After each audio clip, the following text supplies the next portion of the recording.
नमस्कार, आप देख रहे हैं द न्यूज बर्ड्स और इस वक्त हमारे साथ द न्यूज बर्ड्स के संपादक और बिहार के जाने माने पत्रकार अरुण पांडे सर हैं।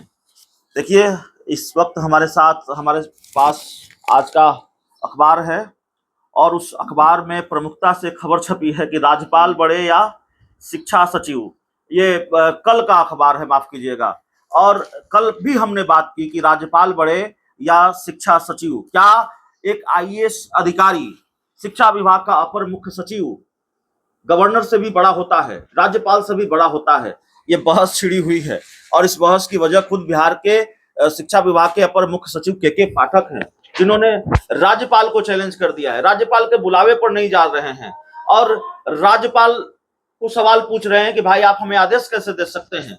और सिर्फ राज्यपाल को नहीं, चुनाव आयोग को भी सवाल पूछ रहे हैं कि भाई आप हमारे कर्मचारियों को काम पर कैसे लगा सकते हैं, चुनावी ड्यूटी पर कैसे लगा सकते हैं।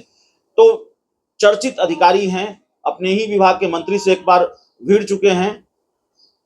प्रोफेसर चंद्रशेखर जो शिक्षा विभाग के मंत्री थे, अब मंत्री के बाद राज्यपाल की बारी है, राज्यपाल से भिड़ गए हैं। सर, क्या मामला है? आज फिर आपसे इसी विषय पर बात करेंगे क्योंकि अखबारों की सुर्खियां बन रही है और फिर बिहार में तो ये बहस छिड़ी हुई है, देश भर में ये बहस छिड़ी हुई है क्योंकि ये मामला देश भर में पहुंच चुका है कि क्या गवर्नर से बड़ा होता है एक आईएएस अधिकारी, और सीधे भिड़ जाते हैं राज्यपाल से के पाठक। ये देखिए, आपने अपनी भूमिका में जो सब सवाल उठा दिया है और जो वस्तु स्थिति आज बिहार की दिख रही है, मैंने पहले भी कहा था कि बिहार में इससे बड़ा और प्रशासनिक अराजकता का आलम क्या हो सकता है। जी।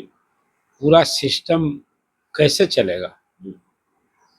अब राज्यपाल को शिक्षा विभाग के अपर मुख्य सचिव के पाठक ने कानून का पाठ पढ़ा दिया, चिट्ठी लिखी और उसमें विस्तार से लिखी कि आप शिक्षा विभाग के काम में हस्तक्षेप करने से बाज आइए। आप कुलाधिपति हैं, तो हमारा जो यूनिवर्सिटी एक्ट है वो कहता है कि कुलाधिपति भी यूनिवर्सिटी का एक ऑफिसर है, जैसे वीसी है, रजिस्ट्रार है। तो भला एक, ये मैं नहीं कह रहा हूँ, ये अंदाज है के पाठक का कि भला एक अधिकारी शिक्षा विभाग से सवाल उठाएगा। जो शिक्षा विभाग विश्वविद्यालयों के लिए 4,000 करोड़ रुपए सालाना अपने बजट से देता है शिक्षकों के वेतन आदि कर्मचारियों के लिए, एक अजीब सी बात हो गई है। एक और जहां विभाग कई सीरीज में 6 से अधिक बार कुलपतियों की बैठक बुला दिया और राजभवन ने हर बार बैठक पे जाने से कुलपतियों की मनाही की। कुलापति भी विवश हैं। एक और जो एम्प्लॉयर हैं, आप कहिए, जो नियुक्त करने वाले हैं, कुलाधिपति राज्यपाल ही होते हैं। राज्यपाल सह कुलाधिपति, वो कुलपतियों की नियुक्ति करते हैं।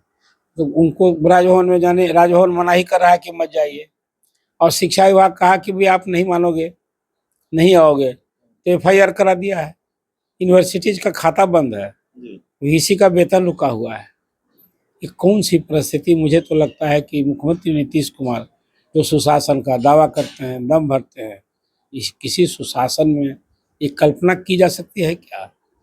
एक अधिकारी जो मुख्यमंत्री की बात भी न माने और राज्यपाल की भी न सुने। और आपने अभी भूमिका में एक चर्चा की, बड़ा इंटरेस्टिंग,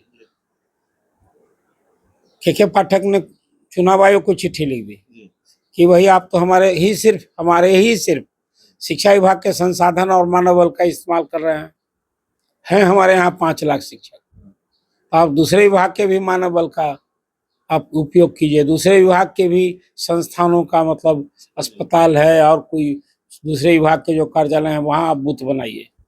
आप हमारे स्कूल कॉलेज को चुनाव कार्य के लिए व्यवहार में लाते हैं तो हमारा पढ़ाई लिखाई का जो काम है वो बाधित होता है।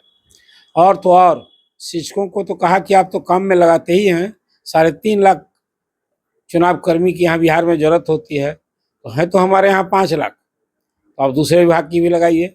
और एक बात जो सबसे बड़ा रोचक सवाल उठा दिया कि हमारे यहाँ जो आउटसोर्सिंग पर काम कर रहे हैं कर्मचारी, वो कहीं से अस्थाई नहीं है, अस्थाई हैं, और किसी कंपनी द्वारा वो नियुक्त किए गए हैं, हम उनसे काम लेते हैं, आप उसको भी ड्यूटी पर लगा रहे हैं।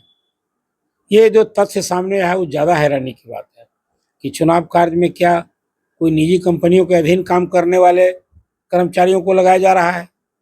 ये तो एक सचमुच हैरानी की बात है। इससे निष्पक्ष और स्वतंत्र चुनाव की जो व्यवस्था की गई है उस पर एक तरह से सवाल उठता है। तो के पाठक ने तो जिन जिन बिंदुओं को उठाया है और जिस ढंग से राज्यपाल के बुलावे पर राज्यपाल इंतजार करते रहे, के पाठक नहीं गए सोमवार को, अभी तक तो मुझे मालूम हुआ कि राजभवन ने बड़ी सख्त नाराजगी जताते हुए सरकार को, मुख्य सचिव को और के पाठक ने तो यहाँ कहा कि पत्राचार हमसे मत कीजिए। राज्यपाल के सचिव चिट्ठी लिखा करते हैं, तो कहा कि ये पत्राचार आप मुख्यमंत्री और शिक्षा मंत्री से कीजिए। अब तो राज्यपाल क्या करेंगे और मुख्यमंत्री क्या कुछ करवा रहे हैं, बड़ा सवाल हो गया है। अब इस स्थिति में राज्यपाल की नाराजगी के कारण के पाठक को विभाग से हटाना ही हटाना होगा। जो उन्होंने काम किया है उसमें तो कार्रवाई अपेक्षित है। उनसे सो कौज सरकार को करे और उनसे पूछे कि भाई जो परंपरा रही है अब तक, जो नियम रहा है, और बैठक में जाने के पाठक नाराज हैं राज्यपाल, कौन सी बात हो गई है बताइए। एक अधिकारी राज्यपाल और मुख्यमंत्री पर नाराज हो। मुख्यमंत्री ने आदेश दिया कि भाई स्कूल की टाइमिंग बदलो, आज तक नहीं बदला। हमेशा गर्मी की छुट्टी हुआ करती थी, सभी आप जानते हैं। अभी गर्मी की छुट्टी में बिहार के स्कूल खुले हुए हैं, वो सभी शिक्षक पूरा हाजिरी लगा रहे हैं।